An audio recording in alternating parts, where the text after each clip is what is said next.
That was the challenge, but everything was rotoscoping, very, very, very little green screen because it was so big. It was have to be 300 feet high. It was like huge. So that was a rotoscoping job, and of course that was totally opposite. We did the lighting and the action in the camera, but the rest is visual effects. Dan, I got to say, I'm a huge fan of the John Wick franchise, as well as a big admirer of your work. So to get a chat with you about Chapter 4 is such a treat. It's amazing to think how far the franchise has come since starting with the original movie. I know you came on board with 2, but regardless, I mean, how does it feel for you looking back on the legacy that you, Chad, Keanu, everybody has created thus far? Oh, it's fantastic because first time I heard about John Wick, was Chad called me and said, "Can you come to New York for interview?" And I have no idea what John Wick was. I have to try to find John Wick in the store here in Denmark. So I did that. I saw it. I was like, that's really very well done, guys. So I went to New York and spoke to Chad, and he said, and I think he just have seen the trailer for Crimson Peak. With Guillermo, and he said, "I want to do a very colorful movie. I want to have it, an action movie, have to look like a Bertolucci movie." And for me, it was like, "Oh, pretty cool. Let's do that." So that was easy. And of course, then you have to start to change some stuff. He wants to go to another. He doesn't want to feel number 1 into number 2. He wants to change everything, and I think that was the same for 2, 3, and 4. And that was a big discussion when we talked about number 4, because number 3 was pretty cool, I think. Shot in New York, it looks good, a lot of good action. And then we talked about how could we bring everything further. We changed the camera, we changed the lenses, we changed the whole color palette, much more saturated. And we try to move the light much more. We try to make it much more like a ballet. Because the choreography and the stunt is so well, and Keanu is so good to it. So, we could shoot much wider than we did on number 3. So everything is done much wider, much more colorful. And I think the way we are moving the cameras works really well for the action here. Now, I'm curious if in finding a way to deliver that ballet, like you were saying, feel to it, along with the highly saturated colors, did you find that to be a challenge to balance, ensuring that the fights were visually recognizable while also trying to capture that stylistic ambition that Chad had for it? Yeah, of course you want to see the stunt. And again, they're so good to do the stunt, so we could go, as I said, much wider. And the color palette was giving this power into these different locations, which we could just, it's not realistic. It's just like a fantasy. And a lot of that is very inspiring from Japan, because we went to Japan for a scout, Keanu and Chad and myself. And we talked a lot about, where and how could we do that, because we didn't want to go into a realistic world. We want to go into, of course, some of the stuff in Paris is a little bit more realistic, but especially the stuff in Berlin and the nightclubs is very organic and dynamic, I would say, because it feels so right for these fight sequences. And the whole palette, when Skarsgård is on, we have this very, very golden light on him all the time. And then we are coming into the fights. It's getting much more green, purples, not purple, but more like to the red side, green and red, and a lot of steel blue. So it was like this palette about try to make Skarsgård in one light palette, and then the other ones going much more like green and rusty amber. Now, I'd love to hear about whose idea it was for the color palette, because I feel like each character in Chapter 4 has their own specific color attached to them, whether it be the Japanese Continental with the red, or Killa with the bluish in the nightclub, the Russian mob with the orange. Whose idea was it to really separate each location with a different color? I think it's everybody's. We're just talking about it's a teamwork. It's not like we talked about the look of the movie, of course, and then we are finding the locations, and then we are talking about how should the color palette be, and there's a long discussion about how to.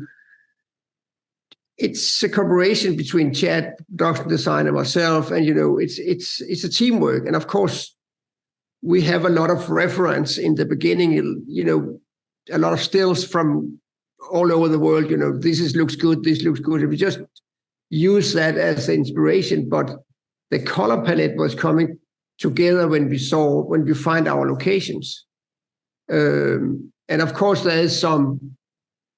We was pretty clear about, when Skarsgård was there, every time he's in, we have this sunset, except when he's sitting with the Eiffel Tower, where it's like blue lights, very single source lighting, a lot of negative field, because there was a day sequence and we want to have that single source lighting on Keanu. So we have to do that scene. But the color palette is like a teamwork with everybody.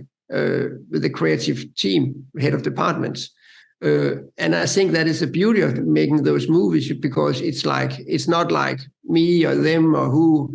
We talk about it together, and we have these ideas about how it should look, and everybody's blending in there. And then again, when we find our locations, we decide how it should look. The collaborative process then comes across so well, because it is such a beautiful looking film with all those different colors. In regards to your discussion on locations, though, was there anyone, whether it was when you were scouting or when you saw the script from Chad, that you were the most excited to get to shoot through and prep for? I think all locations was a big challenge, but the biggest one was the end sequence on St. Kirk. We shot that night for day. It has to look like the sunrise is coming up, and we did that 100% artificial. We did that. We shot in the nighttime. We let it like so it looks like daytime, because we could not control the sunrise. So that's some big lights in the crane. And I've never done that on so big locations. So for me personally, it was a little bit like, how are we going to do that? What we managed to do with it. But again, a teamwork with a lot of like my gaffer and the grips and all, it's like, again, it's a teamwork. And of course, Chad was buying that again, but there was a Skarsgård scene, it has to be sunrise. So that was like, and that's the end of the movie. So there was no doubt about, we have to do it on location because we want to see St. Kirk for real. And then I just said, let's do it night for day. Let's shoot it. And everybody said, you're crazy. And maybe I was, but it works really well. And of course, we changed the background and all that. But the sunrise is made for real.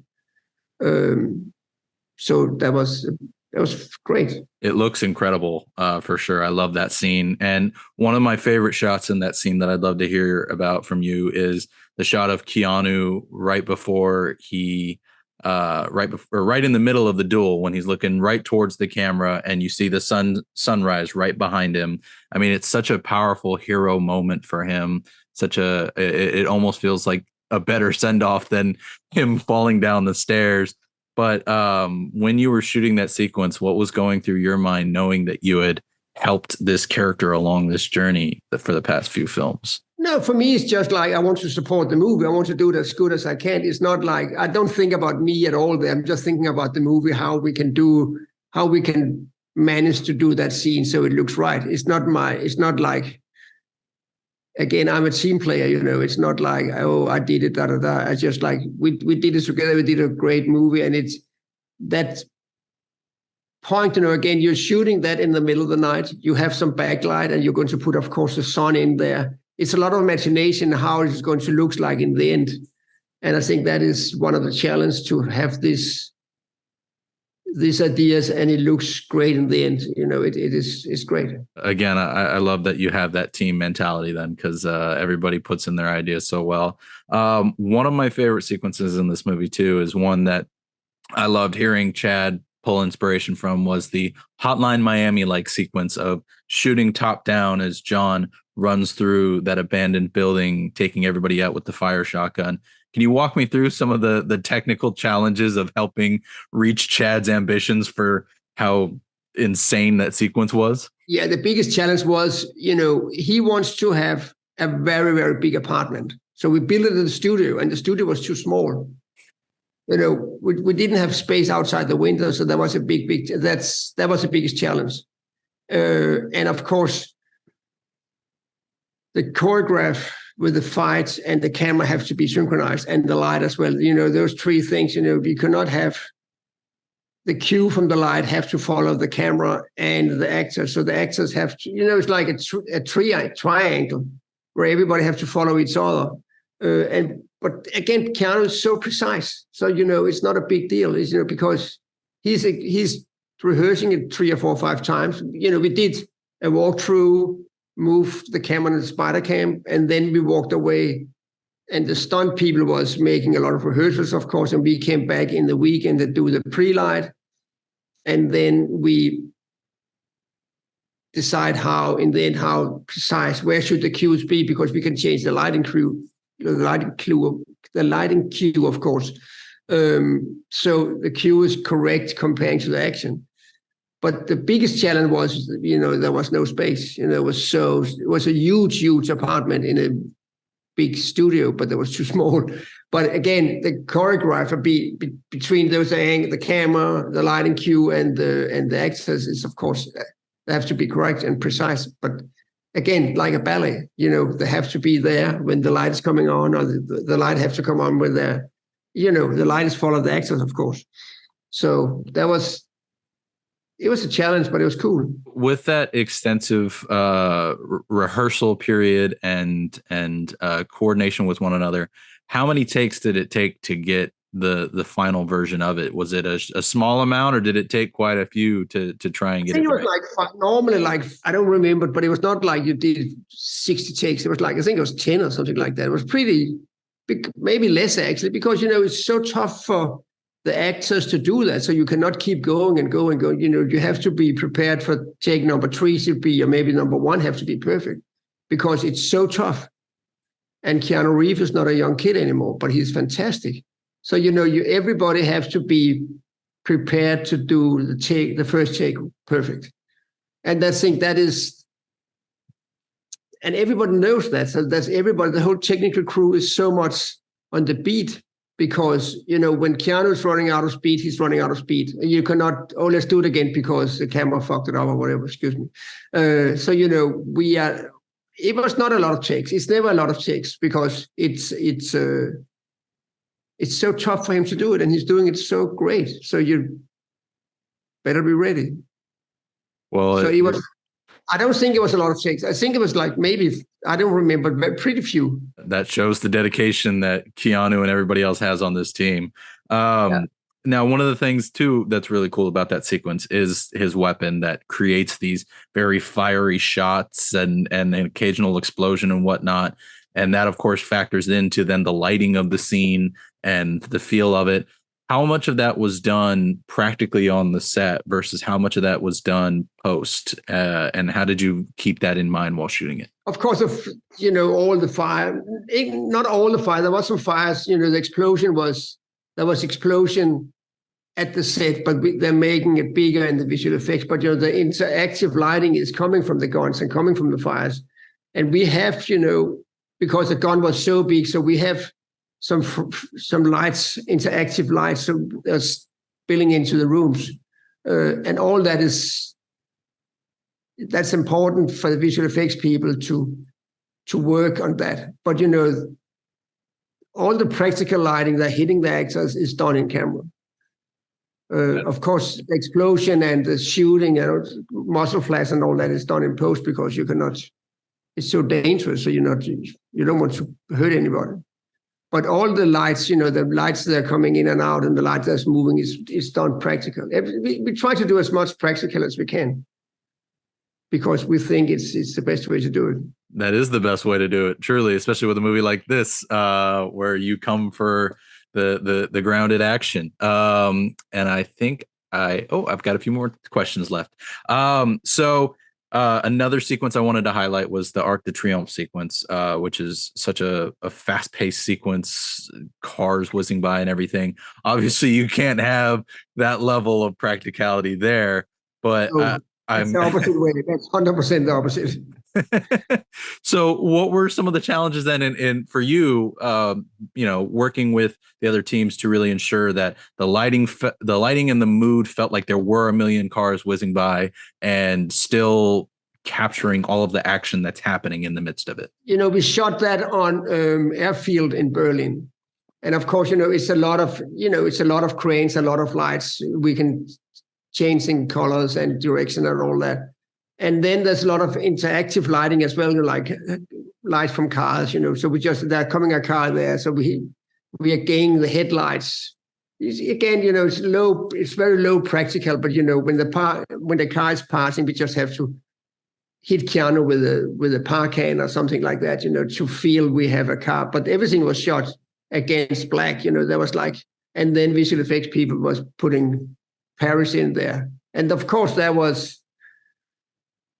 I've been in Paris so many times, but we were scouting again, how does it look? How dark is it? But because the Arc de Triomphe is a very, very dark area, but we didn't want to do that. We want to see Keanu, of course.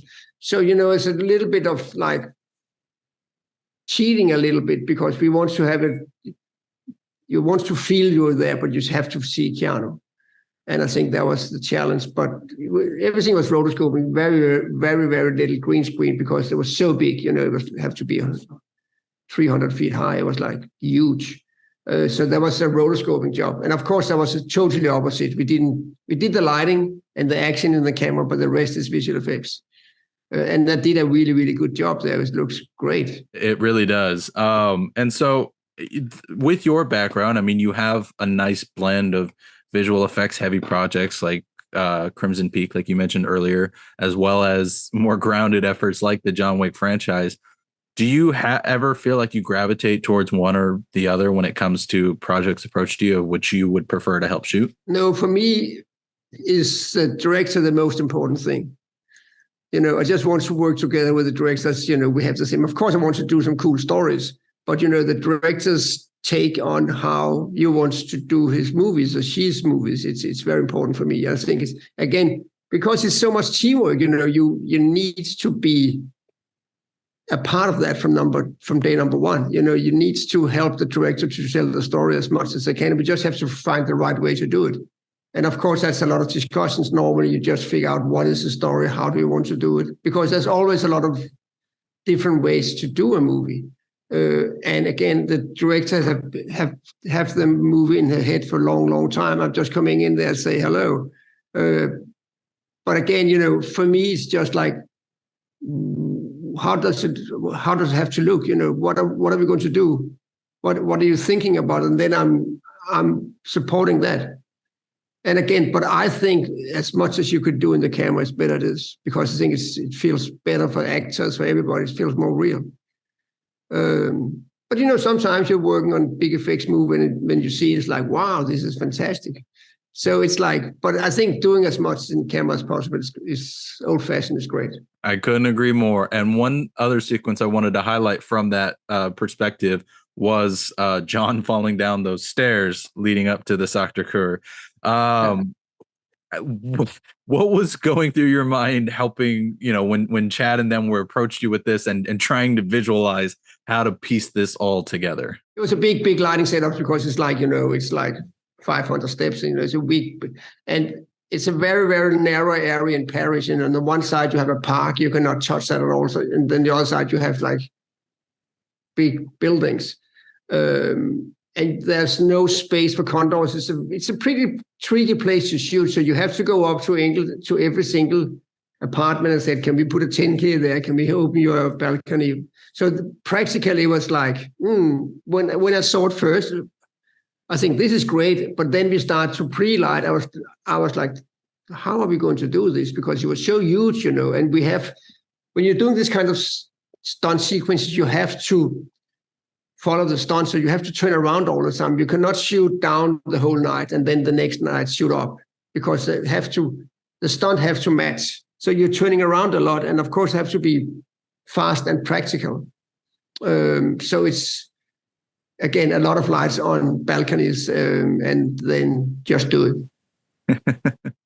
Well, I love that DIY approach that you all took for that, because it is such a harrowing sequence watching Keanu fall down those steps, but I loved it. I see I am out of time, Dan, so thank you so much for taking the time. I cannot say how much I appreciate it.